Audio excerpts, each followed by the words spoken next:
This video is about self-deportation, what it is, and who is eligible to apply for it. Let's start with Buju Banton. Buju Banton, whose real name is Mark Miri, was arrested in 2009 in Miami and charged with drug trafficking. He was found guilty in February 2011 and sentenced to 10 years in federal prison. After numerous appeals, he was released from prison in December 2018 and deported to Jamaica. Buju Banton did not engage in self-deportation because he was convicted and served a 10-year prison sentence.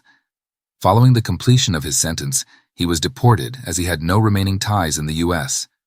For someone to apply for self-deportation, you cannot be a convict. Now let's look at self-deportation. What is it? Self-deportation refers to the voluntary act of leaving a country rather than facing formal removal proceedings. It's a concept that has been applied to encourage individuals without legal status to depart voluntarily. So, for example, if you have been living in the U.S. illegally for 10 years, the number of years doesn't matter. I am using 10 years as an example. To be eligible for self-deportation, an individual must be physically present in the U.S. for 10 years. Demonstrate good moral character for the past 10 years, meaning you should not have convictions for an aggravated felony. This means the individual must show that they have maintained good moral character for the past 10 years, regardless of their location. This means they should not have committed certain crimes or engaged in behavior that would disqualify them from being considered as having good moral character during this period.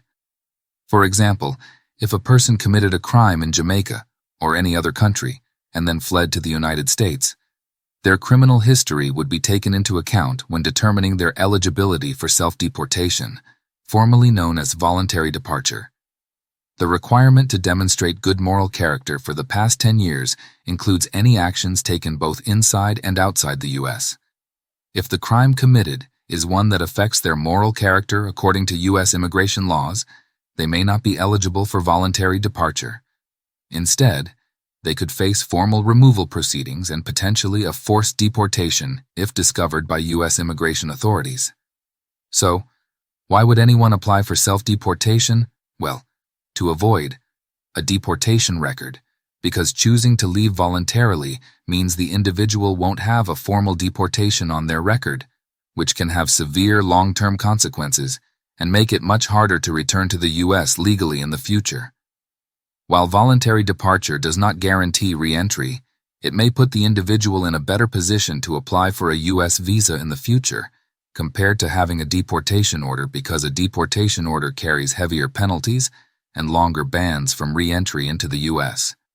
So, if you find yourself in the United States, stay on the legal side of things. Remember, self-deportation may offer an alternative, but re-entry is not guaranteed.